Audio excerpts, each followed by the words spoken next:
Yan po natin. Kakayanin pa ba yung mag-o-online ng mga kabataan na ito? Dahil dito sa mga pagtaas ng presyo ng gasolina, yung mga pamasahe ng mga teacher o kaya yung mga estudyante, kakayanin pa ba? Lalo ngayon, nagtataasan ng mga presyo ng gasolina, sigurado yan. Sigurado yan. Ang susunod na tataas dyan, yung pamasahe. Sigurado yan. At alam ko may parang petisyon ang mga transport groups na 5 pesos yata eh. Haba, laki. Nasa linya po natin ngayon ang founding president po ng National Parent Teachers Association. Nasa linya natin ngayon si Mr. Willie Rodriguez. Sir Willie, magandang araw po. Isa pong napakamagandang umaga, Sir Dennis, no? At salamat po sa muling pag-imbita po. Salamat po. Okay. Good morning. Ito ho munang, pag-usapan muna natin yung mga teacher muna. Bago natin puntahan yung kakayahan pa ng mga estudyante. Palagay po ninyo bilang pong representative po ng mga magulang, sa bagay, ano tayo, no? National Parent Teachers Association. Paano nyo po tinatanggap ito? Napag-usapan nyo na ho ba ito sa inyong grupo? Yung 4-day work week para sa mga teacher muna. Actually, no, sa ngayon wala pa kami masyadong pag-uusap diyan at kahapon po inando kami sa DILG at inaayos namin kung ano gawin ng PTA, ano po. Ang sa ngayon po, ang National PTA, we fully support, no, kung ano po yung dapat gawin ng DepEd ng ating pangulo, ng ating gobyerno. Para nga po tayo, no, kasi nga apektado tayo ng mga pag-aaral. No. Kung titingnan po natin na sa ibang sektor, no, kung papapasukin po natin ng mga teacher, dapat din po nakasama din po sila sa sinasabing 4-day work, 4-day work week. On-site. Opo. And then Friday, no. So okay naman po 'yon at ang ano po talaga dito ay napaka kumbaga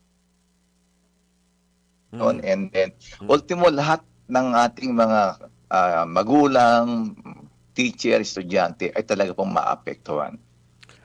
Yung regarding po kasi nagawa naman na natin ito, Sir Willie, before, di ba? Itong dating COVID time natin, nag-online yung lalong-lalo na yung mga estudyante. Yes po, no. Kaya nga kumbaga at least hindi na po ito bago, no. Nga na po lahat talaga po dito. Ngayon po okay naman po ang ating mga internet, ang ating mga gadget na sobra-sobra ang oras ang gamit sa project. Ang mga problema niyan yung mga magulang, no, na hindi nila alam kung asan yung kanilang kung sino may iiwan sa kanilang mga anak. Usually ang ating mga karamihang mga magulang inaasa sa ating mga teacher at eskwelahan yung kanilang mga anak. Ano ho meron ho akong binabasa kanina na isang article, Sir Willie, regarding ho dito sa pagpapabalik sa mga kabataan sa online, bilang isa ho daw sa naging epekto nung ginawa po natin nung COVID, nag-online, since ang iba naman daw po ay hindi ganun kaganda ang internet at yung iba'y sa telepono lang talaga nag-aaral at yung iba'y walang laptop. Ang suma total daw po nito yung pagkahina ng ating mga estudyante sa reading comprehension. Parang isa daw po yun ang isa sa mga negative effects ng pagiging online ng mga bata nagkulang. Kumbaga, bakit na naman daw po natin gagawin ulit? Yun na nga ho yung epekto. Your comment, Sir Willie. Actually, yung talaga pong napakalaking problema natin dito sa ating online, napakalaki ng epekto sa ating mga bata, sa mga magulang, lalo na po sa ating pag-aaral, sa ating maski po sa ibang bansa, yan po ang findings, no, at nakita niya naman po natin yung naging epekto, no, sa tawag dito sa study ng EDCO, may talaga pong bumaba ang ating literacy, no? Opo. So, yun po ang ano po dito. Sa ngayon po, hindi po maiiwasan, kung ang sinabi ng gobyerno at ang ating ano po dito is siguro, no, dapat tiyakin na hindi maapektuhan ang serbisyo ng mga magulang sa estudyante ng DepEd.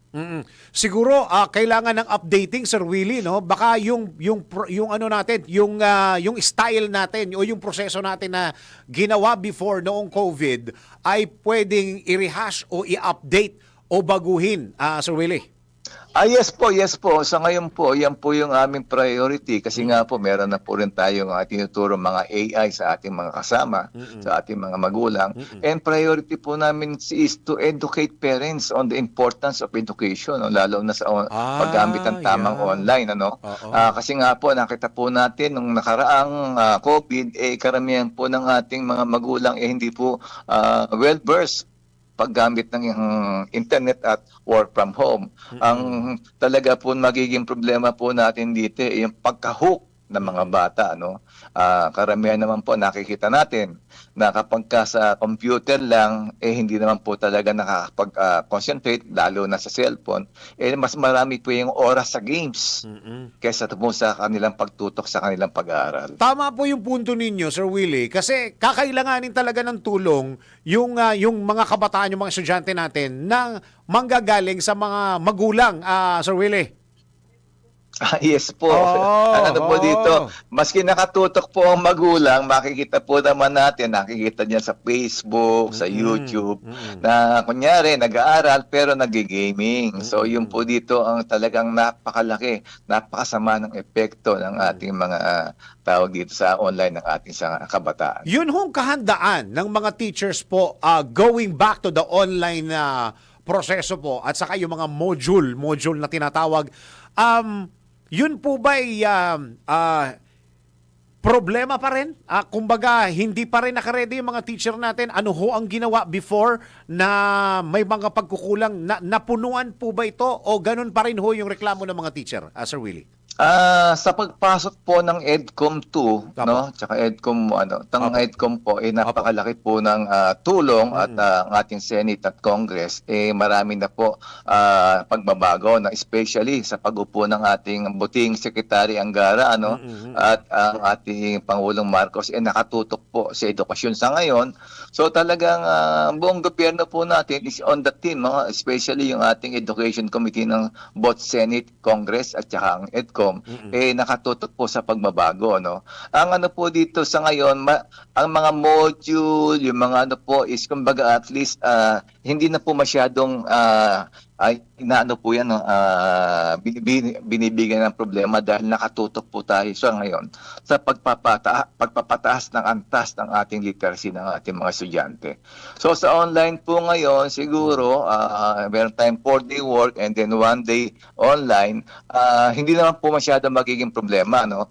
Basta patuloy lang ang konsultasyon sa stakeholder tapos yung suporta na makabuluhang reforma sa ating mga